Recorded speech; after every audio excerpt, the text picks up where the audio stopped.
తెలంగాణ మంత్రి అజారుద్దీన్కు పదవీ గండం పొంచి ఉందన్న ప్రచారం జరుగుతోంది. అజర్ ఉభయ సభల్లో సభ్యుడు కాదు. ఎమ్మెల్యే అయ్యే అవకాశమూ లేదు. ఎమ్మెల్సీ స్థానాలు ఖాళీగా లేవు. దీంతో అజారుద్దీన్ భవిష్యత్ ఏంటి అన్న చర్చ జరుగుతోంది. గవర్నర్ కోటాలో 2 స్థానాలు ఖాళీగా ఉన్న సుప్రీంకోర్టు తీర్పుతో భర్తీ చేసే అవకాశం లేదు. దీంతో అజారుద్దీన్ విషయంలో ప్రభుత్వం ఏం చేయబోతోంది? ప్రత్యామ్నాయాలను పరిశీలిస్తోందా? తెలంగాణ కేబినెట్లో మైనారిటీల సంక్షేమ శాఖ నిర్వహిస్తున్న మంత్రి అజారుద్దీన్ భవిష్యత్తు అగమ్య గోచరంగా మారింది.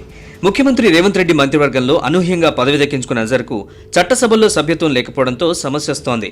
దీంతో అజారుద్దీన్ పదవిపై కత్తి వేలాడుతోంది. 6 నెలలకే మంత్రివర్గం నుంచి తప్పుకునే ప్రమాదం పొంచి ఉందన్న చర్చ సాగుతోంది. ఏ స్థానం ఖాళీ లేకపోవడంతో ఎమ్మెల్సీ అయ్యే అవకాశం లేదు. దీంతో అజారుద్దీన్ మంత్రి పదవి ఉంటుందా ఊడుతుందా అన్నది చర్చనీయాంశంగా మారింది.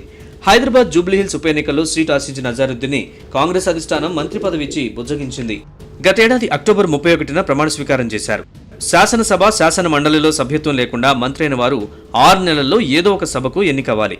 దీంతో ఏప్రిల్ 30లోగా చట్టసభలకు ఎన్నికవ్వకపోతే సమస్య వస్తుంది. అప్పుడు మంత్రి పదవి నుంచి తప్పుకోక తప్పదన్న టెన్షన్ అజారుద్దీన్ వెంటాడుతోంది. ప్రస్తుతం మండలిలో వెంటనే భర్తీ చేయాల్సిన స్థానాలేవీ లేవు. గవర్నర్ కోటాలో ఎంపికైన అమీర్ అలీ ఖాన్, కోదండరాం సుప్రీంకోర్టు తీర్పుతో రాజీనామా చేయాల్సి వచ్చింది. ఈ స్థానాలు ఖాళీగా ఉన్నాయి. కానీ సుప్రీంకోర్టు తుది తీర్పు ఇవ్వకుండా భర్తీ చేసే అవకాశం లేదు.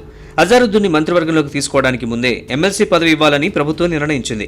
తెలంగాణ ఉద్యమంలో కీలక పాత్ర పోషించిన కోదండరాంతో పాటు అజారుద్దీన్ పేర్లను గవర్నర్ కోటా ఎమ్మెల్సీ పదవులకు సిఫారసు చేస్తూ రాజ్భవన్కు ఫైల్ పంపారు.